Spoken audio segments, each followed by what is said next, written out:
I'm Caden, here with my brother, Cal, and you're watching Eating W's. eat the W. That's a W. Let's eat one. Let's eat one. That's a W.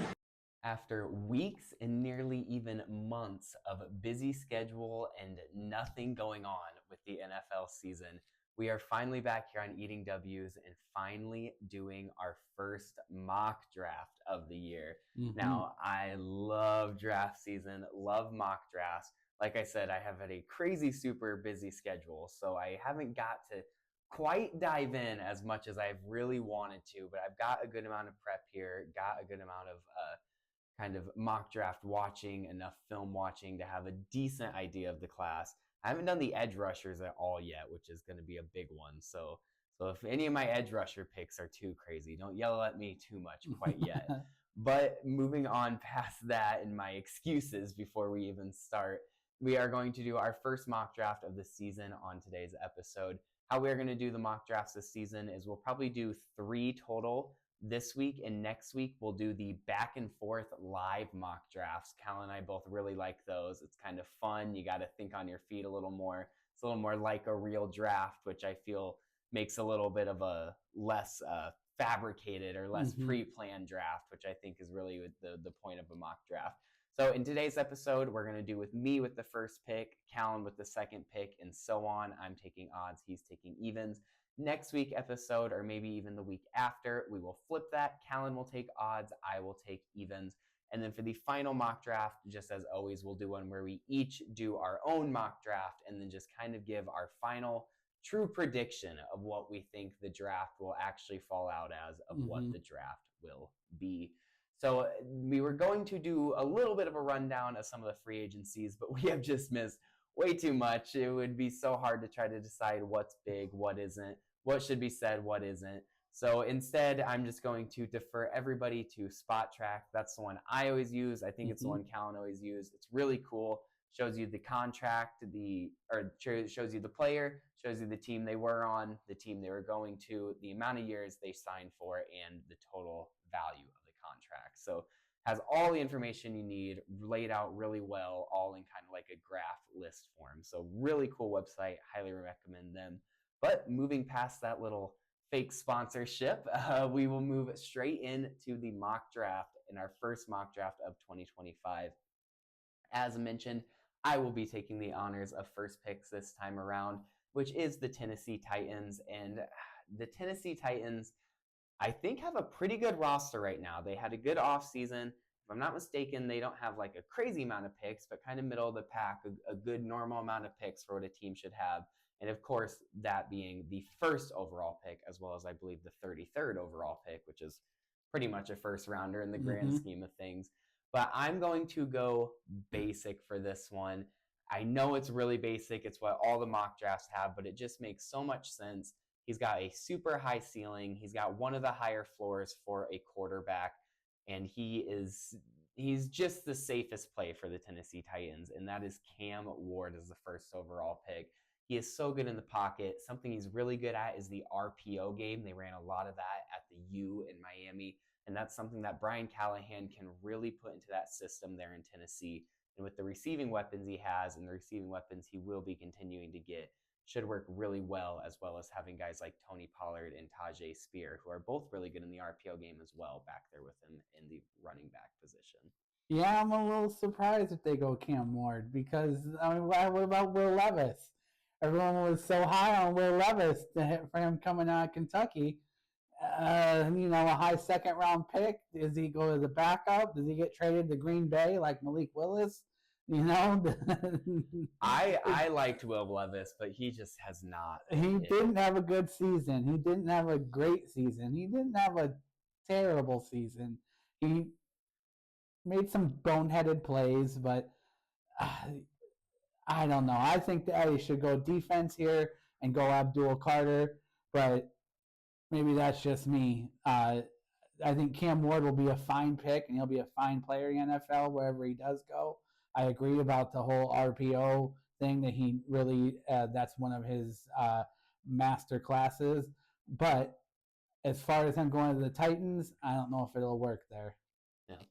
All right, and then Callan, you can take the honors for the second And pick. for the second overall pick for the Cleveland Browns, they traded for Kenny Pickett, and right now he's the starter, as you would. But I don't think there's many options left out there on the free agency market. No. So I think that Cleveland also has to go quarterback here, and I think that they go with quarterback Shedeur Sanders out of Colorado and the son of Deion Sanders. Now, I thought maybe Shedeur would fall in this draft, and he still might, depending on what happens. But if he gets past the 2 or the 3, he could really fall, depending on what 2 and 3 decide to do, or 1, 2, and 3 decide to do. I think it's going to be a very interesting draft because there's no set first overall pick like there has been in previous years. Cam Ward seems to be the consensus first pick, but I don't agree. I've seen other mock drafts that go the other way and go with them on defense. And then Shedeur Sanders goes to Cleveland in a couple of mock drafts I've also seen. And I think that he'll do really well in Cleveland because they still have a fine defense led by Myles Garrett, and Shedeur Sanders will just bring that confidence, that winning attitude to Cleveland, which they haven't really had since Joe Flacco. That's ironically, yes. Yeah, probably. No, that's funny that we're kind of flipped there because I took Cam Ward. You said they think they go defense. You take Shedeur Sanders. I think the Browns go defense. I think that you re-sign Myles Garrett and you make him happy by taking some of the pressure off of him on the defensive line. You get yourself the top edge rusher in the class who, and if Cam Ward goes first, is a Dual Carter and he's still there. So it's just kind of interesting on the little flip there, but that's why you love the live mock draft. You never really know what's going to happen. Now moving on to me with number 3 in the New York Giants. Kind of forgot to mention this before. We are going to do trades in these mock drafts, but if you remember from last year, our mock drafts, this simulator does not allow trades. We sat and tried to do a trade for 5-6 minutes one time, and it just would not push through no matter what. In fact, while prepping for this, I kind of pre-planned this trade if it got to this point with the Giants with the 3rd overall pick.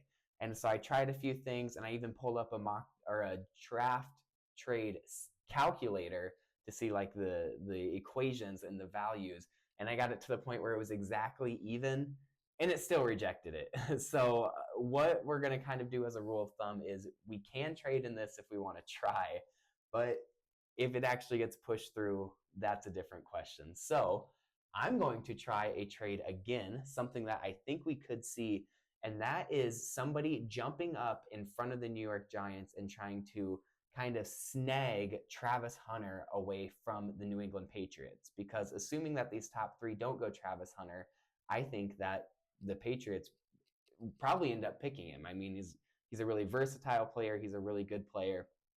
And I think a good team or candidate for that would be the New Orleans Saints jumping up from 9 to 3. I just think that would be kind of good for them. Kellen Moore is going to be the new head coach there, offensive-minded. Go get yourself kind of a flashy player. But we'll see if that actually ends up being allowed. I think when I was doing the simulation, it was the 3 for these 4 picks was the perfect one that was matched. And that got rejected as it did last time. So let's do I don't know. Do 65 first. 71. only got one more try, and I sure don't like my odds. I'll tell you that. We'll do 9 and 3. It doesn't even tell you which way it thinks is better. A first next year. I'd keep New Orleans first out of there and give them the Giants first. Huh? You think it's lopsided that way? Well, probably not. As I say, they're moving up 6 spots in the top 10. Let's do it like that. Oh, no way! Wow, okay. I did not expect that. Wow. Why does it still say the Giants, though? I don't know. Did it not actually trade? There we go. Just take a second.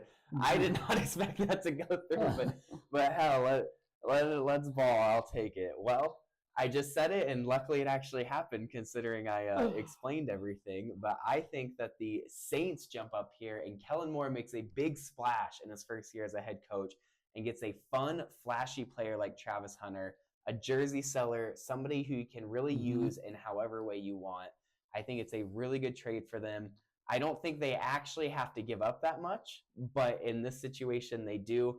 I think that regardless, they do that 3 for a 9 and end up snagging Travis Hunter away from the New England Patriots. Yeah, that's will be quite a shocking trade if that happens. It'd be now in this scenario, I think that'd be great for New Orleans because, like you said, they get a jersey seller, someone who they haven't had since Reggie Bush, someone who just brings that electrifying momentum to the football field, and someone who can be unstoppable on the football field when with the ball in his hands. So that's really going to be fun to watch if that happens, and New Orleans is able to pick up Travis Hunter here. He'll fit in well in that Kellen Moore offense. And I think that whether he plays cornerback or wide receiver, I think he plays a little bit of both in the end. And then I think he kind of settles into one as his career goes down the line. But I think to start, he does play some both because he's young enough to do it. And I think that he's going to be quite an exciting prospect for the New Orleans Saints if this trade works out. Yeah, I hear a lot of people say kind of he should start at receiver and then just dabble in cornerback. But I think the dead opposite. I think in this league, with such a passing league it is, and how good of a corner he is, and how well he can play the ball, and how turnover oriented this league can be on the defensive side of the ball anymore, I think he should really kind of major in cornerback, get really good at that, and then just dabble in receiver. Because I feel like it's easier to kind of gadget play him as a receiver. So in this situation, he becomes their CB1 now that Marshawn Lattimore is shipped off to Washington, and just kind of dabbles in that already pretty decent receiving group headed by Chris Olave. Yeah, it'll be interesting to see. And they lost Paulson Adebo, so they also need that corner to step up. But moving on to the New England Patriots here at number 4. Now, a very unexpected fall and a very nice pickup for them after picking up many free agents this offseason. They draft probably the best prospect in the draft, and that's Abdul Carter, the edge rusher out of Penn State. And boy, did they get a top prospect here that falls to the New England Patriots, who ironically also have a need for edge rusher after trading their top edge rusher to Atlanta last year. They don't really have that top name edge rusher anymore. So they go out and they draft one here, and they draft a big one who's going to be a monster to deal with on the offensive line. And I think that he is really good at rushing the passer. That's obviously his strong suit. And I think he'll learn to become a good run defender too, because that's kind of his weakness right now. But I don't even say that's a weakness, so to speak. It's just what he doesn't do as well as pass rushing. So I think that if you use him as a pure pass rusher, especially in his rookie year, he'll make a big impact in year 1.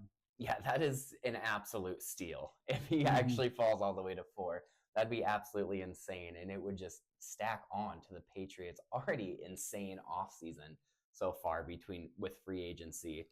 Free agency plus the top edge rusher in the class, or the free agency class they had plus the top edge rusher in the class is just an offseason from heaven. Like, that would be crazy. So moving on to the 5th overall pick, and I think that the Jaguars take here one of the safest players in the draft right now, and that is the guy that the clicker is already on. That is Mason Graham, the defensive tackle from Michigan. This guy is just so good already. He's already such a kind of mature player for his age, even though he is a little bit on the younger side age-wise, which can't go wrong there. You get more years of top-level play from such a mature player. But more than anything, just the way he fits in there in Jacksonville is really nice. They already have 2 pretty good edge rushers right now in Josh Hines-Allen and Trayvon Walker, both of those big physical edge rushers. So why not get a big physical guy in the middle to kind of eat up some of those double teams for whichever edge rusher you want to look at, and Mhm. just really solidify the Jaguars' defensive line. Yeah, and the Jaguars were kind of a disappointment this last season, and I think that they really can improve in just about every position needed. And here they take the top prospect available or the best player available that's left, and that is Mason Graham, the defensive tackle out of Michigan. And I think that he makes a huge impact along that defensive line, one that hasn't been seen since Marcus Stroud and John Henderson back in the day. I don't know if you remember those two That's even too from old the for mid me. 2000s. They used to run the Jaguars' middle defensive line. But so it'll be interesting to see if that can be reminiscent of the early 2010s and see if they're able to remake that magic that they had with strong defensive line performance to go with Josh Hines-Allen and Trayvon Walker. And then moving on to the number 6, the Las Vegas Raiders at number 6 overall. And I think that they have a big need here at running back. And I expect a big shocker here as the first running back to go off the board, and that is Boise State's Ashton Gennetti, where he led the college league last year in rushing with, I believe he had over 2,000 yards, and he had almost 100 yards every game, which obviously probably won't transpire into the pros, but that is very good stat line to build off of.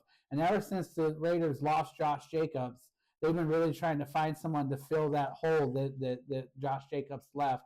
And I think that they get a prime prospect here with Ashton Gennetti. And I think that he's able to solidify that running back role and run with it and take the lead and look for him to be a possible Rookie of the Year candidate. I can't get behind the early running back. No. I mean, to think about him going earlier than even Bijan did in 2023 is crazy. I just think need fits the position here. Yeah, it does. I mean, who'd they pick up? They have Zamir White still, and they picked up Raheem Mostert. Oh, yep. So they got guys back there, not top level guys, but guys. I think they just need so much on their roster right now that warranting a top 10 pick on a running back is crazy to me. I think if anything, you even move back and try to get some draft capital and see if you can still snag Genty later down the board, if that's the way you want to do it. But I'm also a believer in if you want your guy, go get your guy. Mm-hmm. So maybe that's their guy. Maybe they go get him here. I'd be really surprised to see Genty as a top 10 pick, but only draft night will tell. So now moving on here to the New York Jets at the number 7 overall pick. This is a kind of a tough one here because, I mean, the Jets are another team where right now they just need so much. There's so much need right now. They don't really have a quarterback right now. Justin Fields is their quarterback, but Rodgers is going to be gone. Justin Fields is just like he was ever since 2021, still kind of a question mark. I don't want to look at that as a big deal. You don't know what he's going to do. One thing that I think that we could see from the Jets on draft night is maybe a tight end. This is a very, very good tight end class. Mm-hmm. A tight end like Tyler Warren, who's very good in the run game as well, can kind of take pressure off of Fields in the check down game, and as well as letting the run game kind of thrive more, which also takes pressure off Fields and helps Fields with the way he's such a running quarterback. But I think more than that, even you kind of go offensive line. That's going to help him more in the long run. Instead of giving him a check down, just give him sheer protection all the way around. So I think that the Jets do end up going offensive tackle here. Which offensive tackle is a whole different question. Some of the big ones are, of course, Will Campbell or Ahmad Membu from Missouri. And then they're very different tackles. I mean, Membu's going to bring you the pure physical bully over on that right side of the line, while Will Campbell's going to be a little bit more of a pass protector, sheer player on that left side of the line. I think what they need right now is more bully. I think that's kind of what the New York Jets want to be. I think that sheer big run blocker is what's going to help Fields the most with the way he plays. So I'm going to have them taking Membu out of Missouri to go at right tackle. But I could really see this going anyway. I think this one's a total toss-up just with how much the Jets need. Yeah, because the Jets, they tried to go old veteran offensive tackles with Morgan Moses and Tyron Smith last year, and that still didn't work out. It didn't work out 2 years ago. It didn't work out last year. So they made a high draft selection on Mekhi Becton, let him walk. He didn't work out in New York, but went and is making a career for himself in Philadelphia. So why not go back to the well again and try to draft another offensive lineman to see if they can help protect that quarterback and help get that offense rolling, because it was never really got into sync over the last 2 years.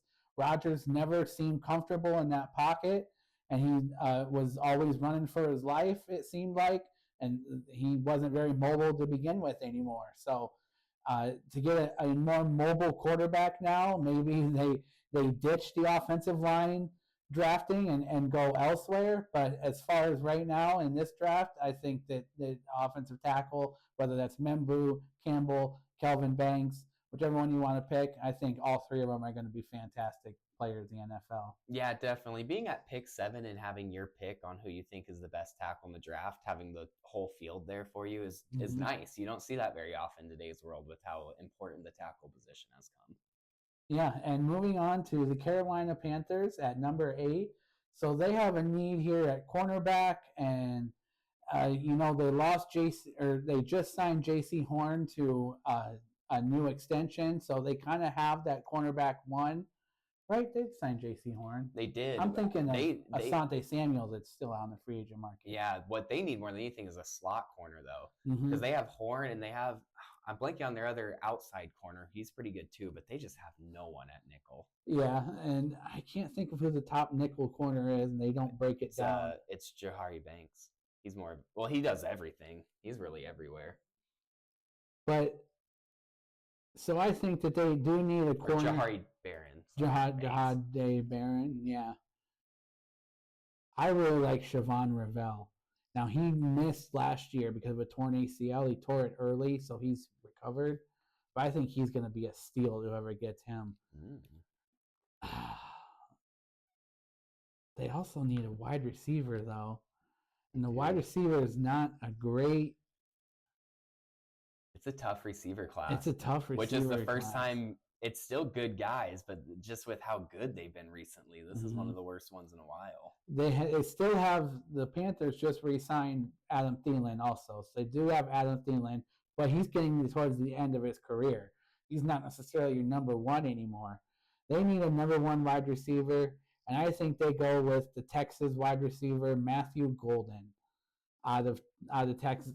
And obviously the Texas wide receivers have really flourished in the NFL, especially recently, going back to last year's draft where both Texas wide receivers were able to make an impact in the NFL. And so I expect this, whatever offense they seem to be running down there in Texas is kicking out wide receivers, and I expect them to jump on this train and get Matthew Golden to be their number one wide receiver, and he'll learn from one of the best in Adam Thielen, where he'll learn his route running. And right now, I think that's more of his kind of knock on him right now is his route running, because wasn't he the speedster? Yep. So I think that he'll master that speed, and then he'll learn the route running from Adam Thielen, and he'll end up being a fine prospect and player for the Panthers. Yeah, it's funny. You look at your top receivers, and you got Golden, who's a little more of the vertical threat speed. You got McMillan, who's just much more of the absolute jump ball, Drake London, go get it type guy. And then you got Amike, how's it pronounced? Ibuka. He's the kind of all-around guy, just like your solid route runner. He's got some speed, got some size. So it'll be interesting to see where these receivers end up falling, because like I said, it's still a lot of really damn good players. It's just the receiver classes so recently have been so damn good that it's not a huge need for a ton of teams right now. It's deep, but it's not top heavy. Exactly. It's which is different. So it's different. I mean, look at even all the way down the line here. Isaiah Bond is another beast. Seen slip into the first round. He's going to be just like Xavier Worthy, where he barely slips in, but I think he's going to be really good. So it'll be an interesting one there. Now, I know this is a little ironic because I started this episode talking about how I like these drafts like this because it's not predetermined. This trade that I made was very much predetermined. But I swear, it's my only predetermined part. it's my kind of pop for this mock draft is the Saints moving up and kind of taking a risk and getting their big player in Travis Hunter. And it is the Giants falling back, getting draft capital, and getting their quarterback of the future still, because they get the guy they wanted from the start, who they were going to take anyway. They get Jackson Dart, who had a very, very good combine, shot him up draft boards a little bit. 9 is definitely early for him, but the Giants in the past have taken these quarterbacks early because you're in New York. You need the faces. You need the young guys. They get Russell Wilson. He's not the face anymore. He's going to be the year plan. They get a guy like Jackson Dart, who's got a lower floor but a good, nice, high ceiling, and they give him a year to develop, and they take a reach, but they get the guy they want. And if you got the guy you want, you go get him, and they got draft capital out of it. So I think that definitely a stretch, definitely a risk, but I think it's something we might shockingly see from the Giants. And Jackson Dart's pro day, we are actually recording this on Wednesday the 26th. If I'm not mistaken, his pro day for Ole Miss is Friday the 28th. So I don't know how much he's going to throw, but that could really see him shoot up some boards as well. Mm-hmm. Well, that'll be interesting, and especially if whether that trade goes through or not, if the Jackson Dart is the Giants guy, could we see quarterback at 1, 2, 3 even? So that's a possibility to look at when it actually happens in about a month.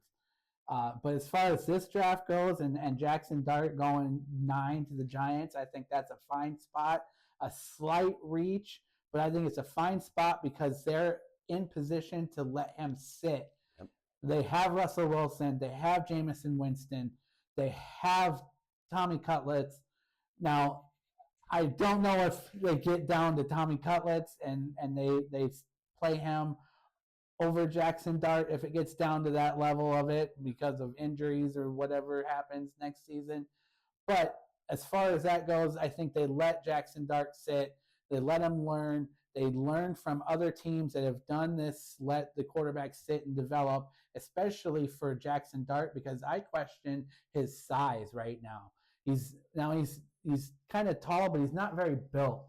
He's not very, I don't want to say tough. I don't want to, because you can't question toughness, but he looks like he could get injured easily.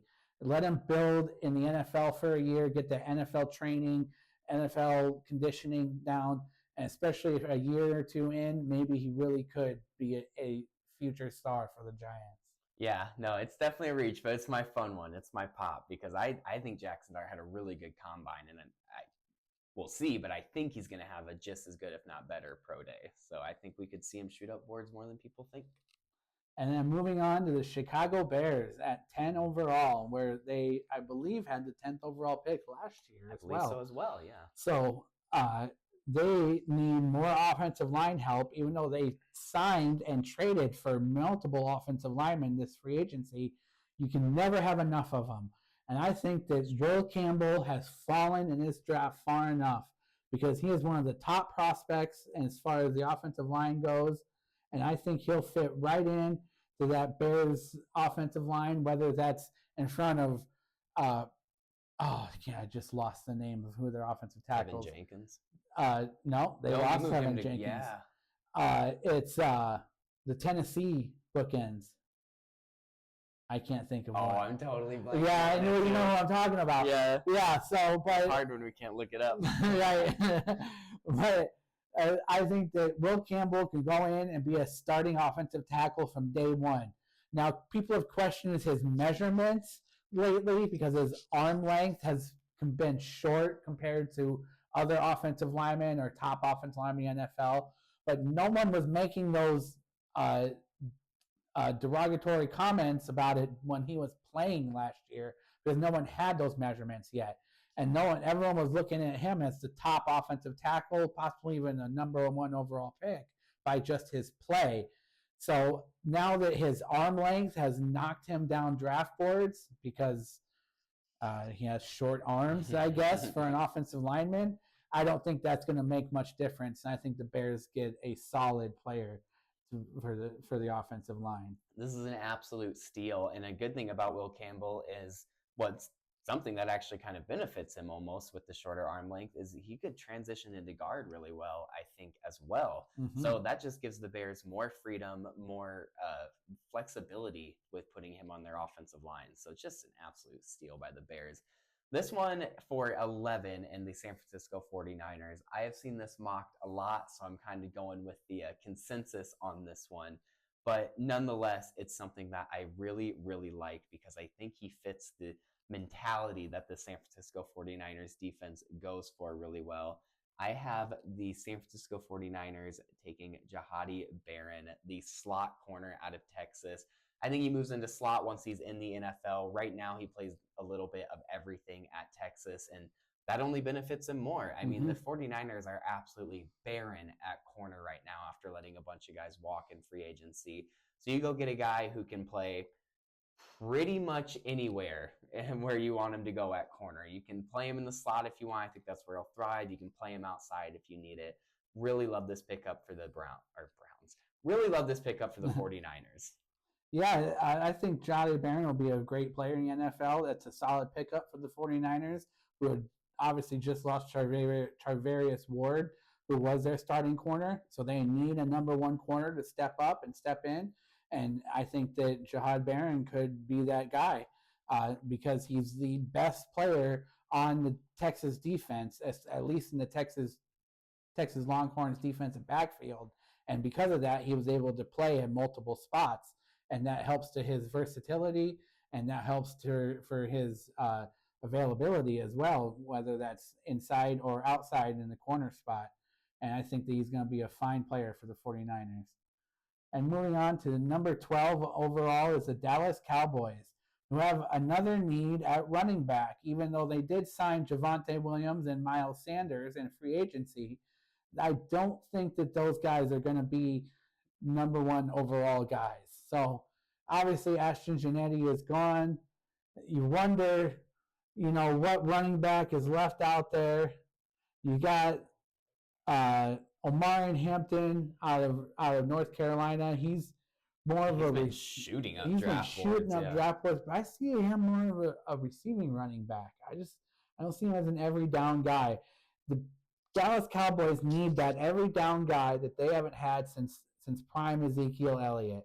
And I think that they go with the guy compared to Najee Harris, and that's Caleb Johnson out of Iowa. And not only is this a bit of a homer pick, but I do expect the Cowboys to draft a running back here because they really need one. Now, they got other guys that they got veterans for him to learn with, so they don't need him to step in right away and perform right away. They can ease him into the system. And I think that because of that, he will fit well in Dallas, where he will be a bruiser, just like he was in Iowa. And even though he doesn't have top-end speed, they're not looking for top-end speed. They need somebody who can go between the tackles and somebody who can pound it out and pound that rock right into the end zone. And I think that'll be Caleb Johnson for the Cowboys. That is quite a reach. I thought my Jackson Dart one was crazy. Mm-hmm. But no, sometimes you just see those guys shoot up draft boards. It's so unpredictable right now, still being a month out. There's still so many pro days to go. There's still so many interviews to be had. You just never really know exactly how everything's going to fall. So, I mean, do I think it happens? Maybe not. But no. Iowa's had very good running backs. Iowa has been able to pump out some NFL talent recently. And Caleb Johnson is a unit. I mean, being a homer pick because we're homers, we know more than anybody. We've watched him absolutely be our entire offense for the entire season.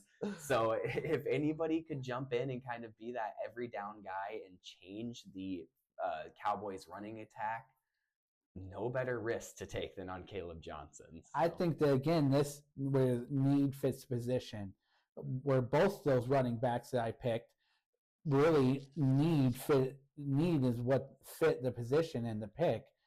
And I think that they have to go out and fill that need. Yep. I like it. It's a reach, but I like it, of course. As an Iowa fan, I like it.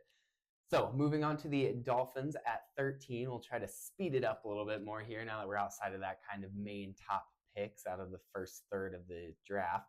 Moving on to the Dolphins at 13. Here is where my combine warrior jumps up the draft board.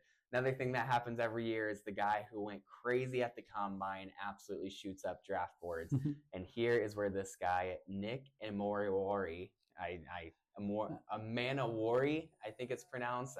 It's a stretch, but I have the Dolphins taking the safety out of South Carolina right here. It's a little earlier than he probably will end up going, but they need a safety right now. They need secondary help in general after letting Javon Holland walk this offseason, if I'm not mistaken. I have to fact check myself on that, but I think they did. So they need someone to fill that in. So why not get this absolute physical specimen to go back there and just be a monster on the defensive side of the ball. If you want him to play safety, he'll go play center fielder. If you want to move up and play linebacker, he can do that too. He's got great ball skills for his size. He's just got a lot of upside.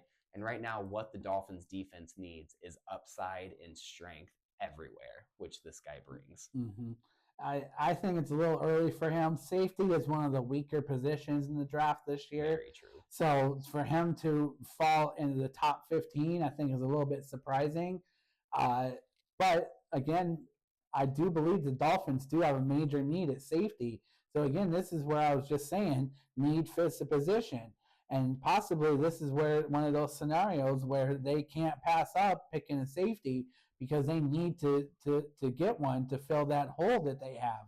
And why not take one of the best ones off the board? Maybe he needs a couple of years to really truly develop into a top-end safety, but you get him early on and you get him into your facility and get him going the way that you want him, and maybe he turns out to be that star safety in NFL. And then moving on to number 14 is the Indianapolis Colts, who have quite the need at tight end after losing I can't think of their tight end now either. He's got Ali Cox. Nope, the other one. Jelani Woods. Nope, they lost him last year. They lost a tight end, but they need a tight end, and the best one available is still on the board, and that is Tyler Warren out of Penn State. And Tyler Warren actually started out as an H-back, so he knows how to run block, which is one of the hardest things to teach in NFL. So it's for him to already have that knowledge and be at the tight end position, that's going to be fantastic for Tyler Warren and the Indianapolis Colts, because he turned out to be quite the receiving tight end this past season at Penn State. And he, I believe, led Penn State in receiving touchdowns. So you know that he's going to be a red zone target, and he's built to be a red zone target. I believe he's at 6'4", over 260, if I remember right. So yeah, he's a big tight end, and he's going to make a big impact for the Indianapolis Colts. Yeah, he was their offense last year. He was the main driver there. And I think the person who likes this pick the most is Jonathan Taylor. And there's no doubt about that. That's a force in the run game as well. So now moving on to the Falcons here at 15, and I feel like I draft mock the Falcons doing this every year, and they just ignore me every year and don't do it. But I think that they just need an edge rusher. It's a constant point of issue with them. Yes, they traded for Matthew Judon. Yes, they picked some guys up and got some talent later in the draft last year. But you just got to go get some of your top edge rushers eventually. Now the question you want to look at is, who is the next top edge rusher? Like I said, I haven't done a ton of research on them, and it's not consensus at all really past Abdul Carter. There's so many different things that you see. You got both the guys out of Georgia. You got Mike Green, who's kind of just that workhorse motor and coming out of a smaller school there at Marshall. It's a lot of ways it could go. I'm actually going to go Mike Green. I know it's a little bit of a stretch. He's coming from a smaller school, which I'm usually against. Usually I'm against going with the smaller school guys, but this guy just has such a motor, and I think that's what the Falcons need more than anything. It's just an absolute unit and pure work ethic more than anything. A guy that's going to fire you up sheerly because you want to play for him, because you see him working so damn hard every rep of the game. So I think that they take a little bit of a reach here going with the guy from the smaller school, and you could get some more polished Georgia edge rushers, but you get someone who's just going to outwork everyone on the field. Yeah, and that's, like you said, that's what the Falcons need right now on that defensive on that defensive side of the ball. I like Mike Green a lot in this draft. He reminds me a lot of Khalil Mack coming out of Buffalo. Yep, same situation. Very similar situation. Very high motor guy. Doesn't have a lot of the numbers that Khalil Mack had, but that doesn't matter. I think that Mike Green was double and triple teamed at Marshall because they knew he was their best defensive He was player. the only one. He was the only one playing on the defensive side of the ball for the Marshall herd. But as far as that goes, I think that's a great pick for the Falcons. Now, the Falcons will probably go running back because they pick what they don't need. So they'll probably go running back or wide receiver because that's what they don't need. Maybe they'll go tight end because they got Kyle Pitts, who sometimes plays. So we can't prove if he's always on the field if you look at the box score. So. But I think the smart pick here for the Falcons is for them to finally go defense and build that defensive side of the ball. And Mike Green will be an impact player right away for the Falcons. And then moving on to the Arizona Cardinals at 16, where they have another need for them basically on the defensive side of the ball, whether that's defensive line or edge. I'm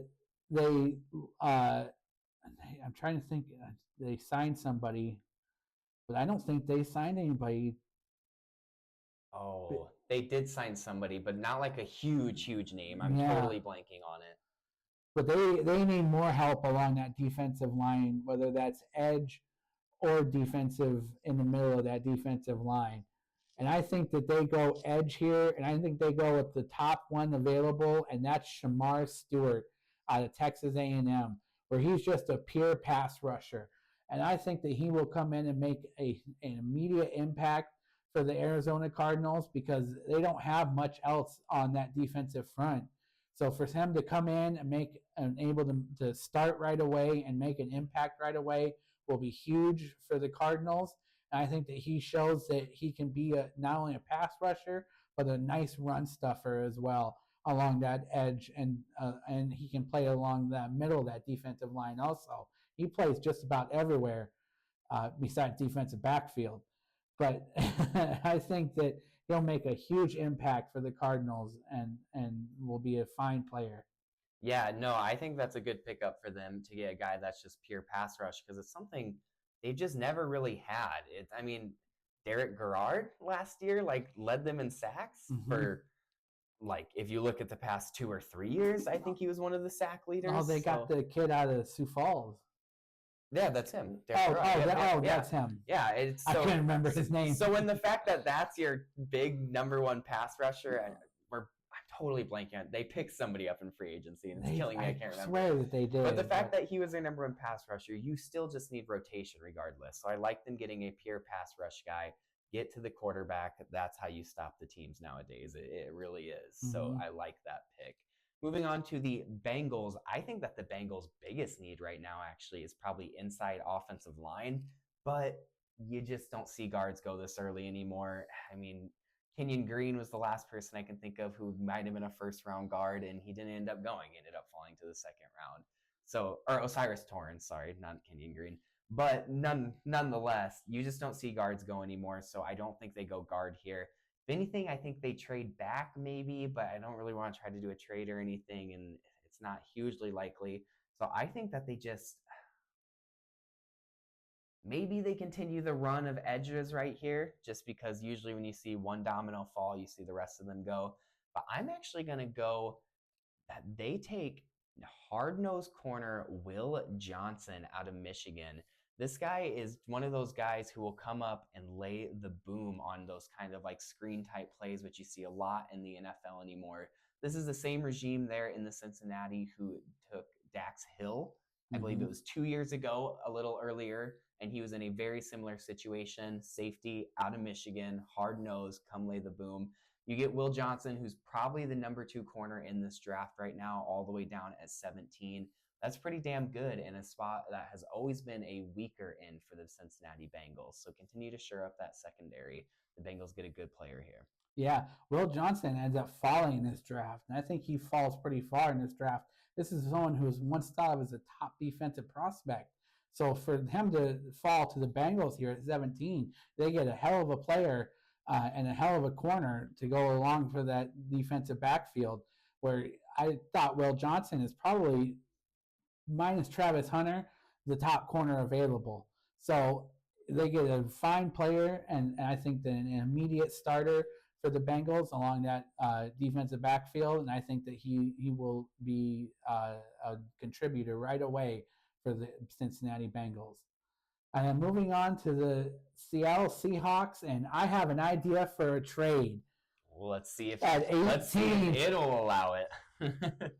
I got the Seattle Seahawks and John Schneider's old pal, the Green Bay Packers, as the host of the draft this year, trading up just a little bit with the Seahawks, because they've traded with the Seahawks before.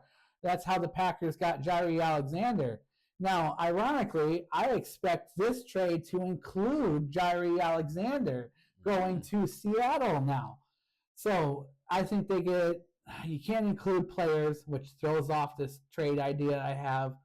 But I think that Green Bay has to just give up, because I think, like I said, I think they give up Jaire Alexander.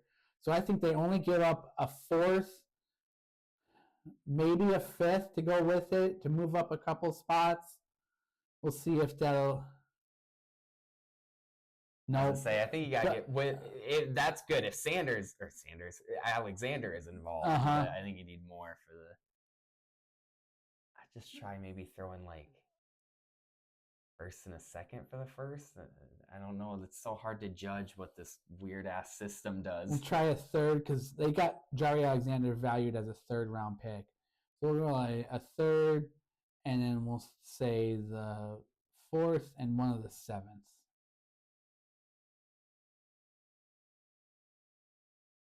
No. Oh.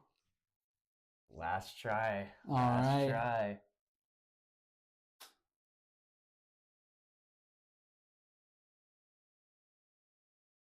What are you thinking? I don't think they'll do it, but I think it's safe to at least try. But I think they'll take the second rounder. And again, I think I want to include Jaire Alexander in this trade, and I think that's what pushes it over. So I'm trying to match what Jaire Alexander is in trade and draft pick value. I'd try that, because it's later in the draft and you're only going up 5 spots. So. Oh no. All right. Well, I was gonna. I'm so fascinated by how it. I know. I don't think they go like first, second, third round. Yeah. That's too much to move up 5 spots. I think you include Jaire Alexander, a third round pick value, and then a fifth, fourth, maybe a sixth, and then swap first, and then maybe some later rounds. But my plan is that I think will happen as Green Bay trades up, and I think I said this last year, I think they trade up for a wide receiver. Now there's that's why it's not going to happen. That's why. That's why it rejected. I have one reason that I think that this happens. If Tatoria McMillan is still available, that far in, I think they trade up for Tatoria McMillan, because Brian Gutekunst was the only general manager at Arizona's Pro Day for Tatoria McMillan. Really? So I find that very interesting. A little inside Packers info there. So I think they have an eye on Tatoria McMillan.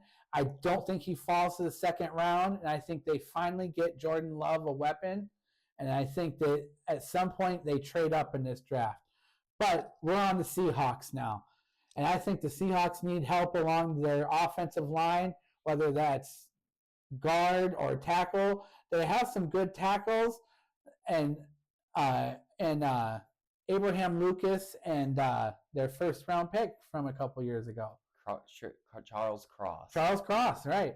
So I think that they draft someone who will eventually replace Abraham Lucas, because he has been out with injury pretty consistently the last couple of years. And that's one reason they need offensive line help, is that they had been so beat up along the offensive line. So I think they go Kelvin Banks Jr., the big offensive lineman out of Texas. And I think that, in my eyes, he's probably the top tackle available between him and Will Campbell, in my eyes. Mamambu is just a little too raw for me, but I think he'll make a fine player. As far as Kelvin Banks goes, I think that he'll be able to step in and start right away, and he won't even have to because they have Charles Cross and Abraham Lucas. And because of that, I think that he's their swing tackle for a couple of years, and eventually they have to let one of those tackles go because you can't pay both of them top-end money. And because of that, I think that Kelvin Banks eventually steps into Abraham Lucas's spot and becomes their eventual starter years down the road. Interesting. Okay, I like it. I like it. Yeah, I agree. I think right now available, Kelvin Banks was definitely the number one. I have him more in my 3 area, just kind of in my loose rankings in my head. But if you can get the 3rd best tackle in the draft, that's pick 18. That's not too shabby at all. I definitely take that. So now I move on here to the Bucks, who have a lot of needs overall. Pretty good roster on the surface, but just a lot of kind of holes, lots of needs overall. But I think the biggest holes are in the secondary, whether you want to look at safety or corner. I'd love to put another safety here already, but I feel like safety just isn't valued enough to have 2 of them go in the top 20, and it's not a good enough safety class for that to happen. So I'd imagine they end up going corner. A couple of different places you could go right here. You could go with Siobhan Revel, who Callan mentioned is kind of a steal, but had some injuries, so you don't really know how he's going to look after those. Benjamin Morrison is really good out of Notre Dame. He's high up on the list.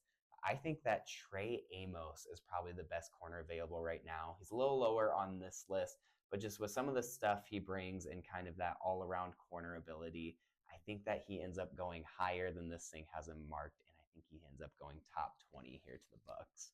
Yeah, that's an interesting pick. I don't know a whole lot about Trey Amos. I haven't looked much into him. He's kind of a recent riser in mock drafts. I haven't seen him in many first rounders. So this would be kind of a reach, I feel like, for the Bengals or the Buccaneers, I mean. But I do think that they need corner help. So whoever they get will be someone who can step in right away and possibly make an impact immediately. So if Trey Amos is able to step in and fill those shoes, then good for the Buccaneers. I think Xavier McCollum is like their only corner right now. Yeah. And he did all right. Oh, he's definitely good, but you need more You than need one. more than one. And then moving on to the Denver Broncos, who, and I feel like I'm repeating myself a lot in this draft because they have a need at running back. They let Javonte Williams go. They have Jalen McMillan. Jalen McMillan, again, more of that receiving running back. McLaughlin. Yeah, I knew you were talking about. McLaughlin is the right name, though. Austin Estime. That's right, Audric Estime. He was doing pretty good. And he's kind of their bruiser. Yep. But I think that they go with the top running back left available, and that's Omarion Hampton out of North Carolina. Now, he kind of matches the same skill set as McLaughlin, but I think that they want to become a high-powered passing offense. They want to be more like what the Saints were, and that's more of a high-powered, throwing it down the field, throw it to your running backs. Remember, Sean Payton had Alvin Kamara for a lot of years, and he was a star in that New Orleans Saints offense ran by Sean Payton. So now that Sean Payton's in Denver, I look for Bo Nix to become their next star quarterback. And I think that he has an outstanding year next year. And I think that Omarion Hampton is able to fill those needs as not only a receiving running back with McLaughlin, but he can run between the tackles a little bit. And he's not as built as Caleb Johnson, but he definitely can play inside. Yeah, definitely. I don't mind that at all. I think it really fits Bo Nix's skill set of kind of those check downs, live to play another day, and then take your shots when you have them. And something that really helps that game plan and that quarterback style is a really good receiving running back out of the backfield. So never hurts to have more than one. So now moving on to the Steelers here at 21, and this board just did not fall well for them. The quarterbacks right now, they're all such a reach to even try to take in the first round. I think you could easily see the Steelers moving out of the first round right here, just because there is so much that they need right now. I could very much see them moving out of the first round. I'm going to have them staying and taking something, though. I just don't know what exactly. This is saying defensive tackle and corner are some of the high ones. I think running backs definitely up there too, but with the top 3 running backs off They the board, really like.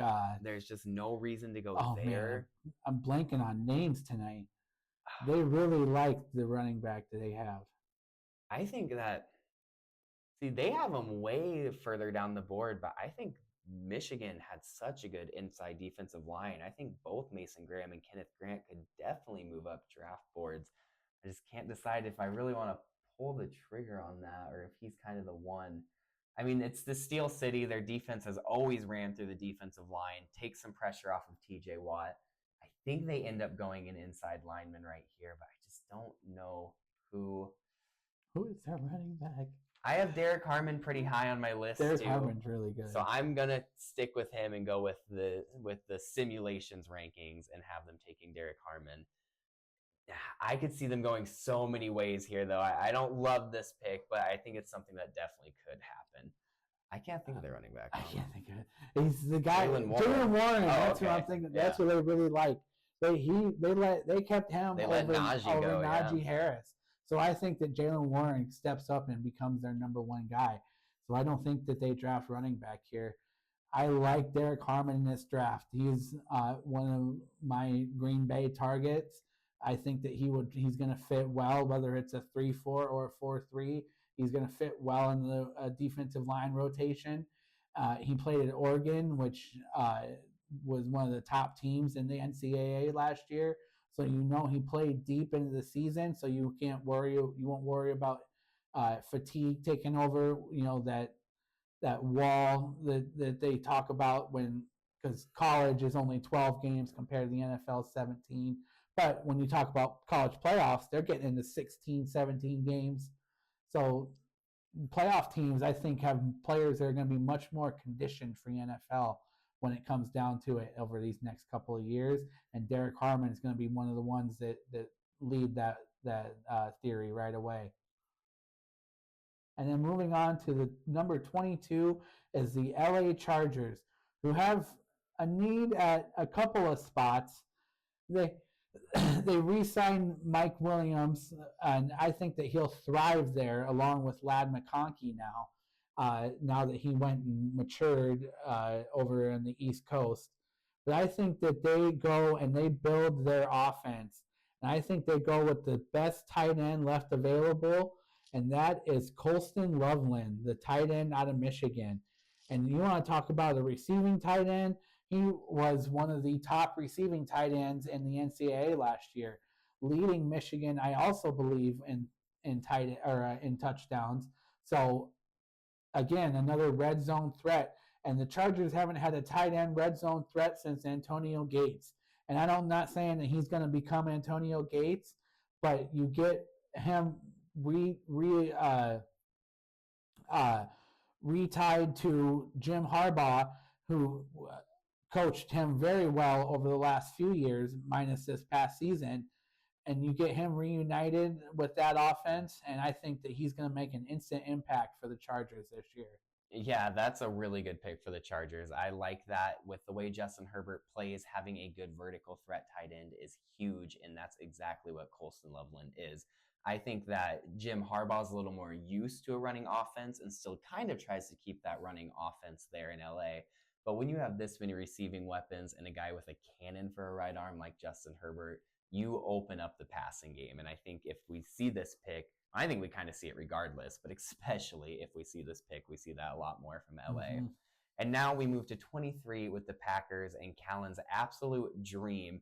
And I don't think it'll happen. I don't think the I don't think the Packers take a first-round receiver. They just don't. But if this is the scenario and they're sitting here at 23, not having to move up, and they get McMillan falling in their lap all this way, they get their choice. You're just dumb. You're just dumb if you don't do it. If he falls all this way, you take him at 23. I don't even have much to say because I don't think it happens, more because I don't think he falls this far. No, but if it's a situation, it happens. It just happens. So that's my pick. he would be a great wide receiver for whoever. His knock right now is his 40 time wasn't very high. He had like a 4.56. He's like 6'5" and 225. Right. 40 doesn't matter. 40 doesn't need to matter. But that's what's knocking him down draft boards, is because everybody wants, the Chiefs made this popular. Everybody wants that top end, top speed guy because they did it with Tyreek Hill. They're doing it with Xavier Worthy. 6'4", 219. Yeah, so this is a big target.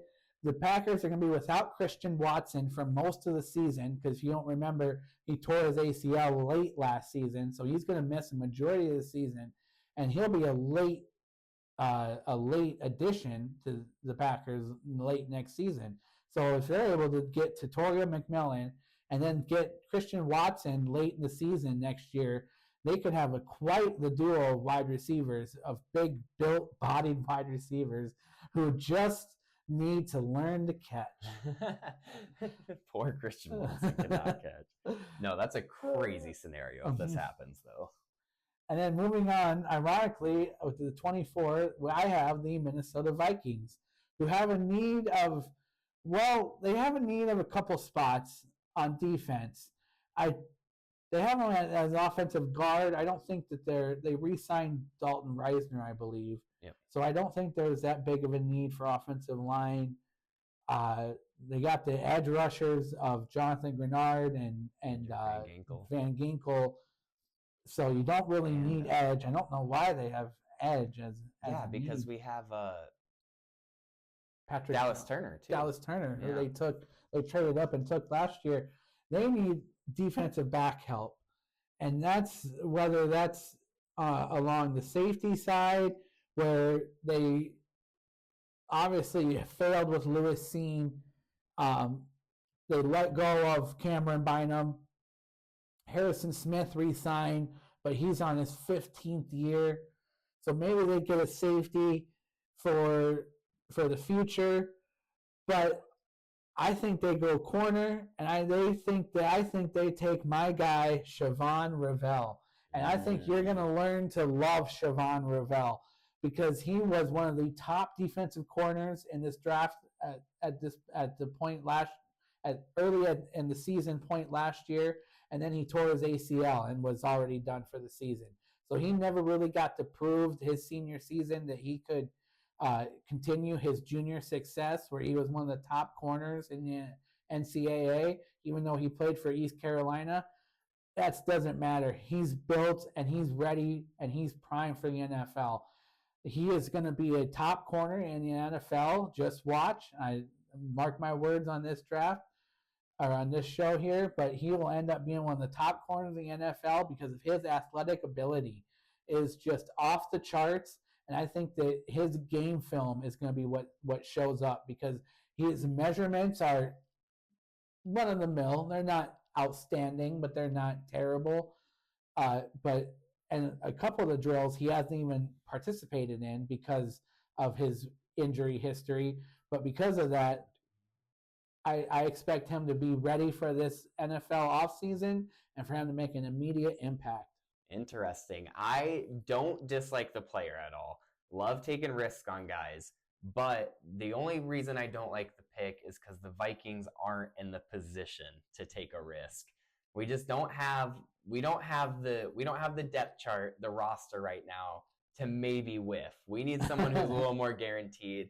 We need more of that. Benjamin Morrison is probably one of the more guaranteed if you want to go corner. My favorite pick right there is definitely Malachi Starks. I was going to go. And then so Malachi Starks and Nick Moriarue, I still can't pronounce it, is like the brain versus brawn. Starks doesn't have the physicals, but he's so smart.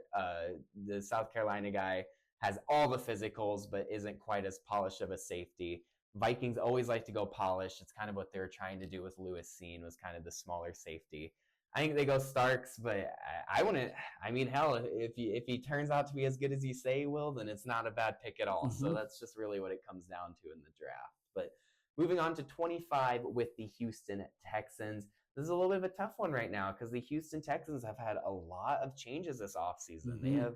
They've kind of became a whole different team. So where they want to go is a little bit up in the air right now. My personal needs I have for them is tackle, inside offensive line, and inside defensive line, helping out in the trenches. And damn, wow, that's pretty accurate. Pretty much anywhere on the offensive line is really what the Texans need right now. So you go over there, tackles just in today's world is just more important. I think that you look for somebody who has maybe a little more of that kind of tackle to guard play because they need so much on the offensive line right now. A lot of these guys aren't really that way, though. I mean, Josh Connerly is probably the first one I see that really has a lot of back and forth right there in that side of things. But I think that you take the best guy available on the tackle board right now, and that's Josh Simmons, the pure left tackle out of Ohio State. He actually got injured about halfway through this year, but that team was really good, and he was a huge part of it when they did play. I mean, even without him, they went on to win the Natty, so that was just an insanely good team. But so imagine how much better they were when they had him. Sucks to see him go down to an injury. Always kind of brings up some questions when a guy gets injured that late into a season. So him falling this far makes sense, but I think that the Texans get a really good steal if he can come back healthy. They need someone to step in at left tackle because they just traded Laramie Tunsil. So they need someone to fill that hole, that left tackle. And I think Josh Simmons, who's a pure left tackle, can make that happen right away as long as he's healthy. Yep.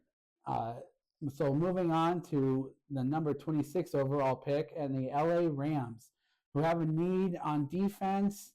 They have a little bit of need on offense, but their biggest need is on defense. And they need an off-ball linebacker. And there hasn't been an off-ball linebacker taken yet. And I think because of that, this is the first one to go. Just trying to decide if it should be Jalen Walker or Jihad Campbell.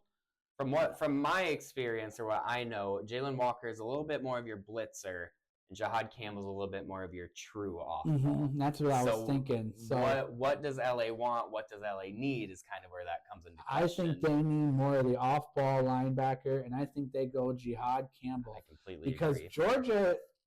Georgia players haven't been fantastic in the NFL recently. Especially for how good those Georgia defenses have been as a unit. Defensive players. The individual players have not held Clay up. Walker, Eric Stokes, just two that have been disappointments. But you want to go Lewis Seen.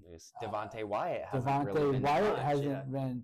Well, even Trayvon Walker apparently just don't go to the Packers. Yeah, I know. We went heavy. That's why I've known that they haven't transpired that well in the NFL. But I was even going to say Trayvon Walker, the first overall pick a couple years ago. Yep, he never maybe not first overall pick meeting, maybe more of a first rounder. He's made an impact, but he's not thought of as one of the great first overall picks. Yeah. And because of that, I think that Georgia players are going to be shied away from. And so I think the Rams go with Jihad Campbell, the off-ball linebacker out of Alabama, who basically led an NFL-style defense when they're at Alabama. We've talked about this before, how Alabama puts out so much talent and is ran like such a pro-style team that it's closest to being a pro-style team. So I think that he comes in and is able to make an immediate impact, and he's able to lead that Rams defense right away. And he could even be the one to wear the green dot, being the defensive captain right away. And he could handle that ability if he has to. Yeah, definitely. I think that's a really good pickup for them, especially this late in the draft. Usually you don't see off-ball linebackers go too early, but when you have a guy who, like you said, could literally go into a lot of teams in the NFL right now and be their best off-ball linebacker, that's a pretty good value there at 26, especially for a team that needs one. And talking about Georgia, I mean, look at this. Top linebackers from Georgia. I know top edge available is from Georgia, Mikael Williams. They even got another linebacker from Georgia down here, not too far down, ahead of Danny Stutzman, which is crazy to me because I think Danny Stutzman is going to be really good. Not a first-round guy, but probably a second, if not a steal of a third-round pick. I really like Danny Stutzman.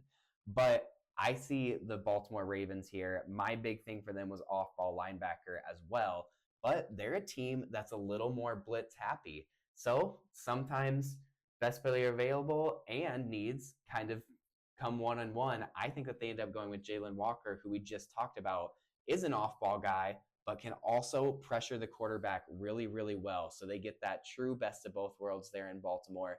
They get a guy who, if they need to send at the quarterback, he will go take the quarterback's head off, but he can back up and play off-ball linebacker too. A really good fit for the way Baltimore runs that defense. He is one of the top players available. I think that the only reason is because he's coming out of Georgia. Teams are shying away from him, but I think that Baltimore is a fine place to go to learn any defensive trait, and I think that he'll make a great impact on that Baltimore linebacking core, and he doesn't even have to start right away because the Baltimore defense is just always so complete. So damn good, yeah. Yep. And then moving on to the 28th overall pick, it's the Detroit Lions, who have a big need at edge. And I think they take one of the edge rushers that is available, and not Michael Williams. That's a tough one, yeah. But I think they go with the combine freak that is James Pierce Jr. And he's one of my draft crushes, and I would hate to see him go to the Lions because they have enough with Aiden Hutchinson. And so you team up James Pierce Jr. now with Aiden Hutchinson, and they got two edge rushers that can make immediate impacts, and it's going to go after the quarterback and be very, very sack happy. And this is a kneecap biting type of player that the Lions like. And I think that he fits right in with that Detroit Lions defense, and he'll make an immediate impact along that defensive line for the Lions. Yeah, definitely. That's a good pickup for them, and it's something that the Lions have the luxury, the liberty to do right now is wait and just get best player available, and they get a really good player there. Coming on to the Washington Commanders, more than the Commanders need edge, in my opinion, they just need a true big defensive end, like your true, more traditional run-stopping defensive end.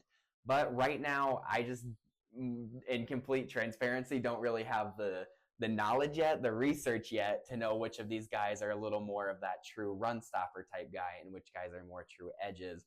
So since I don't have that, and since a guy like Mikel Williams has fallen this far in the draft, I'm just going to have them kind of foregoing that true defensive end need that they have and taking a better overall available player and picking up Mikel Williams very far into the first round, further than I think he'll fall on draft day, but we'll see how kind of the board falls out as we go. Yeah, I would have went Nick Scorton here. Now maybe I'm just kind of shied from Georgia players. I was going to say, you got the personal experience with them. I've been abused by them, Clay Walker and Eric Stokes, and they're fine players. They just weren't first-round talents. But I think that either way, Michael Williams is gonna make a great player for the Washington Commanders. He is someone who could step in right away and play because Georgia is kind of also becoming that pro-style defense that we talked about with Alabama, and especially with them kicking out so many players.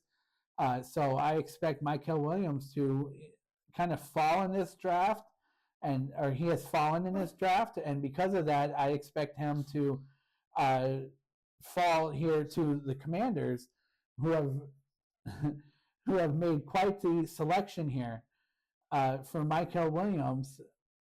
I just don't like the Georgia players. I don't think they're going to do very well, and I think that he will be kind of a disappointment in the NFL, and because he's going to follow in the footsteps of Quay Walker, because he's the one who stepped in after Quay Walker left Georgia. So he kind of follows in those footsteps, and I don't know.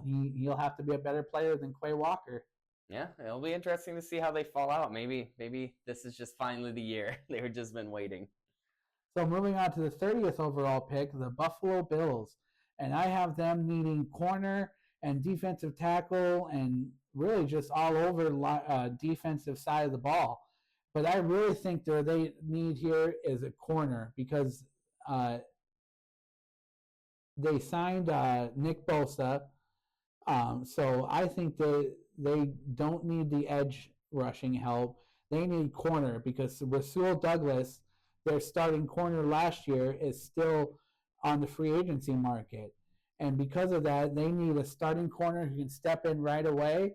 And one that I've seen at the end of mock drafts a lot is Azaria Thomas out of Florida State. And I think that he can step in and be a starting corner for the Buffalo Bills right away. And because of that, I expect him to make an immediate impact where he will be replacing Rasul Douglas, who could play outside or the inside. So they need somebody to kind of mirror that. And Azaria Thomas is someone who can do that, playing both inside and outside at Florida State. Yeah. I mean, we've seen the Bills take corners a lot, and we've seen them miss. I mean, the most recent one that really pops into mind is Khair Elam that they took out of Florida, and he's already gone. So that's not a great example. But just because you miss once doesn't mean you should never take it again. I mean, misses happen. So I think that corner is a really good pickup for them. I personally just really like the guy Benjamin Morrison out of Notre Dame. Maxwell Harrison shoots up in the draft after having such a good combine. But I think Azaria Thomas out of Florida State is a safe pick regardless. I don't think you can really go wrong with any of these corners. Now, looking at this, it has their top I have the Chiefs at 31. Looking at this as their top need at DT, which kind of makes sense, I guess, with Chris Jones being so old, but I don't like that. I don't think they need it quite as much. They just re-signed Mike Pennell. I was trying to think of his name. I knew they had a second one, so I don't like them taking a defensive tackle. I don't think that happens here. And if you watch that Super Bowl, the reason they lost that Super Bowl was their offensive line. It was just like the Buccaneers Super Bowl that they lost when Tom Brady was with the Bucs. So you go and you pick up an offensive lineman. Which offensive lineman you deem to be best right here, that's up to them. It's really a toss-up because no one can guess what the Chiefs are thinking in their scouting room, in their draft study. The one that I really like for the Chiefs is Josh Connerly Jr. out of Oregon. I just mentioned him a little bit ago. Very good football program at Oregon this year. He's a guy that, out of the guys left, probably have the most versatility of where you want to move him on the line. And that's really what the Chiefs need. So is it a little bit of a reach? Probably, but the Chiefs always take a little bit of a reach towards the end of the first round. And a lot of the times they end up getting really good players, really good value. So I'm going to have them taking another reach here and picking up Josh Connerly out of Oregon. Yeah, I think that's a solid pickup for the Chiefs, who need that versatility along the offensive line after trading Joe Thuney away. They did re-sign Tyler Smith, or is it Tyler Smith? No, he's the Cowboys tackle. It's like a basic name like that, though. Yeah. Their other offensive guard, but they just re-signed him off the franchise tag. So because of that, I expect the Chiefs to go offensive line to help build that offensive line and help it get a little bit younger. And Trey Smith. Yeah, there you go. Just came to me. And because of that, I really like this Josh Connerly pick because the versatility along the offensive line is huge, and availability along the offensive line is also huge. And he fits the mold on both of those options. Certainly. And then moving on to the final pick of the first round as the 32nd overall pick of the Philadelphia Eagles, who I think need help at safety because they went and they did great things in the draft last year. Now, they lost Milton Williams. They're losing Brandon Graham, so they need some edge help. They need some defensive back help, but they nailed their corner spots, so they don't need corner. But I think that Reed Blankenship reminds me of Dan Sorensen. Yep. And he's a fine player, but I think you need someone a little more athletic, and I think they go with Malachi Starks, the safety out of Georgia. And because of that, I expect them to not even have to start Malachi Starks right away because they have Reed Blankenship there. And then they also traded away C.J. Gardner-Johnson, so they could keep Reed Blankenship and start Malachi Starks. So it just depends however they want to build Malachi Starks, if they want him to wait a little bit or if they want to throw him in right away. Either way, I think he'll be able to handle it, and he'll make a great player for the Eagles, as they always seem to nail those defensive backfield draft picks. Yeah, certainly. So that was our first mock draft of the 2025 season.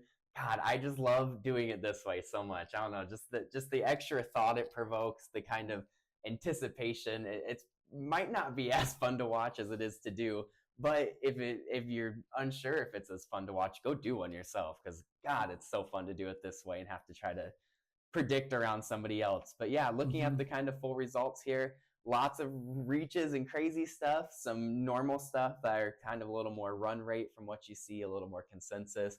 The one trade in this one is the big one from the Saints moving up to get Travis Hunter and the Giants still getting Jackson Dart. The one that should have been is the Cowboys. The Packers moving up to 18 to grab McMillan out of Arizona, but they end up having to stay at 23, and by the grace of God, pretty much, still get him to fall into their lap. There's not a lot of teams that need wide receivers. There's really not. That's what I was just saying earlier, is that the receiver classes recently have been so damn good and so damn deep that receiver just isn't a common need anymore. You don't see a lot of teams that truly need that receiver. So in another class that isn't so top heavy and is so deep again, I don't know if we see two receivers go in the first round, which I think is After crazy. Seeing so many go, which is kind of crazy to say. It's going to be a stretch to see two receivers go in the first round. So absolutely had a blast to do it. Can't wait to do it again in the coming weeks and flip it so we can kind of get our experiences with the other teams on the other side of the odds and even.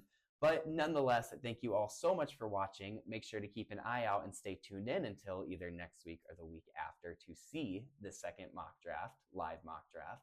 But until then, don't forget to eat the W.